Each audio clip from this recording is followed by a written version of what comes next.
Hey YouTube, so in today's video I'm going to be discussing all the confirmed features for Alabasta in Ground Peace Online Update 4 and also going over some of my own personal theories and things I'd like to see added to the game. So let's start off with just, I guess, the features that are coming to the game that are confirmed. So far we have the sand fruit, which I could make an entire video on the moveset for that and what kind of moves and what kind of abilities it would have. And I might make that video soon, but for now we just know it's a sand fruit. It's Logia category.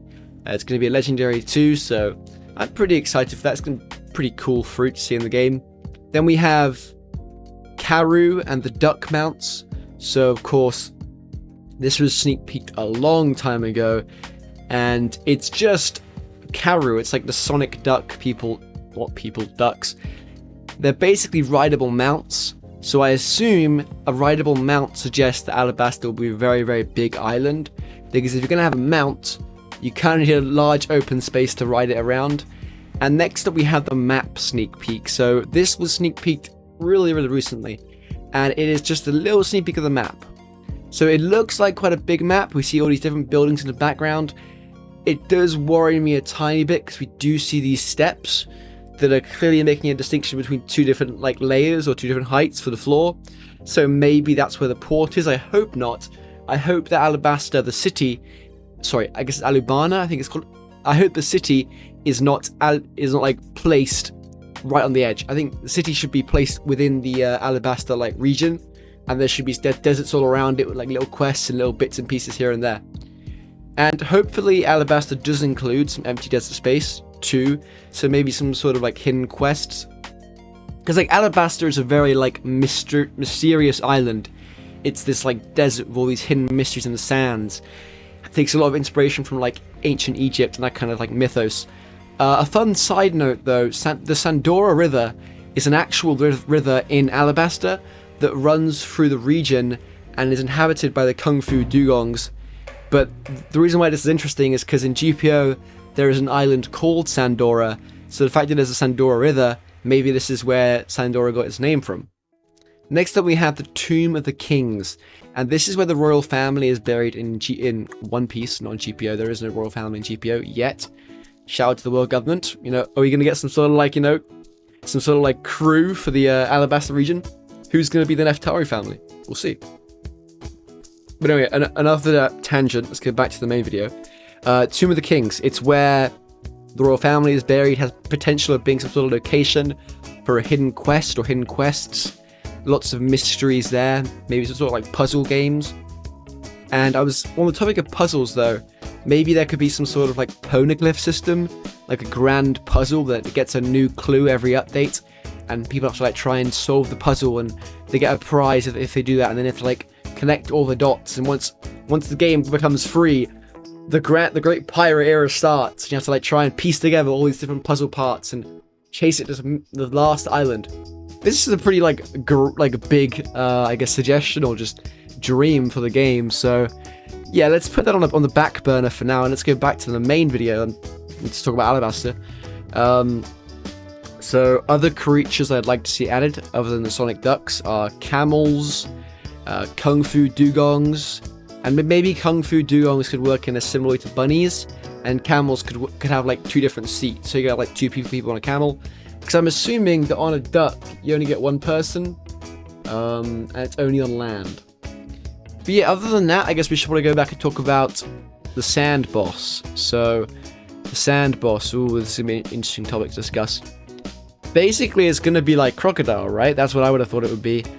They could just do what they did with they made Marineford recently, right? And we got Whitebeard. I say in quotation marks Whitebeard because it's actually Zeke or Zek or and it looks I'll give it. It uses Gura, so it looks a little bit like Whitebeard, but it doesn't have the same energy as Whitebeard. So I don't know what they're going to do with Crocodile. Is Crocodile going to be the Sand King or something? I don't know. I'm curious to see where they go with this. I'm hoping they don't take too much creativity and actually make it bad, but also I mean, there are downsides to being too close to the anime, so I guess there's that, but Other than that, we got the Logia for the sand fruit. We assume the boss is going to use that. The boss will probably drop some sort of weapon too, because normally bosses drop like a weapon and a cape or something. Then Crocodile's got a cape and a weapon, so that could be awesome. Onto the ducks. Yeah, the ducks are pretty... Here's what I'm curious about though, right? We're getting mounts. How fast are the mounts going to be, and where are we supposed to use them? Because I'm not being funny. What's the point of using a mount in an area like Sandora or like Starter Island? It doesn't make any sense because it's such a small area. I guess it could be used to get away, but I think it's probably going to be used mainly in Alabasta. And does this actually suggest that there's going to be like way bigger islands in the new world? That is something I'm hyped for. But yeah, so rideable mounts obviously is going to be really cool. Then maybe there could be some sort of like customization there. We could get like different like sunglasses for the ducks or that kind of thing. That could be a cool feature that could be added. What else do we have here? Back to the map. I've worked my way back to the map. The palm tree looks kind of like, I don't know, a little bit underwhelming, but also it's a palm tree, like what do you expect? We got some barrels, also some crates here, so maybe there's like a new crate system. I do see a few like openings, like a shop, like window kind of things in the background. So maybe there's some sort of like shop system coming that sells things other than shark repellents. Like perhaps like there's like a new sword shop system. That'd be amazing. I would love to see that in game. What else do we have here? Okay. Well, back to my point about Alabasta having an empty space. I already talked about this, but there's also like a place in Alabasta and One Piece, which is called, let me find the name for you guys real quick, which is called, I forget where it is. Not Yuba. There's like a little like village. Point is, there are like little villages dotted around the Alabasta region. So it'd be cool if there was some sort of quest that was like, hey, go get some water for like the village that's starving, and that like takes you on a tour of the internet. I don't want it to just be like, here is this large expanse of space. Good luck. I'd prefer it if it was more like, here's a quest. If you do this quest, you'll learn more about the region. You'll learn where the cool places are, where the places to avoid are, and where all the bosses are. Instead of just, hey, here's an island, make all the mistakes you want to make. So yeah, I'm excited for that. Some sort of like, yes, definitely some quests that are like not the boss quest. I don't want to arrive at Alabasta and I walk up there and it's just an empty ghost town where there's like no NPCs, just buildings, and then a boss and like 10 bandits. I would be upset with that because I don't think it's doing it justice. What GPO did very well at the start of the game was they had a lot of quests that weren't just bandit beat quests. They were like, take this water bucket to Sandora, or take this carrot or whatever to this person, or take this stuff to this or this, and it kind of guided you around the map. And I'm not for hand-holding. I think to a certain extent hand-holding is kind of suffocating and not good for the player base, but some degree of like structure is also important. Like players have to have goals, and one way to set a goal is to have quests introduce players to the characters and what's happening on the island. So some sort of like quest could be like, oh, go take this thing to my friend in this part of the city, and then the player has to go from this area to that area, and as they go past like all the buildings, they see all the like the shops and stuff, and it's like, oh, cool, we're exploring, we're learning more about the map, and we're getting XP from this. We're getting levels, we're getting rewards. That would be amazing. Instead of just throwing us into the deep end and being like, here's a new place, explore it. I have to admit, there is a degree of like, oh, a new area, this is awesome. But also, like I said, structure is important. I talked way too much about that. But Tomb of the Kings and Poneglyphs. So Alabasta is where the Poneglyph showing the location of Pluton is. And Alabasta was one of the founding like countries of the world government. So, needless to say, it's got a very rich history, full of mystery, and I guess mystery is only like the best word for it. It's got like mysteries and hidden like loot. So I'd be curious to see how GPO tries to capture that, because it's such like a weird feel.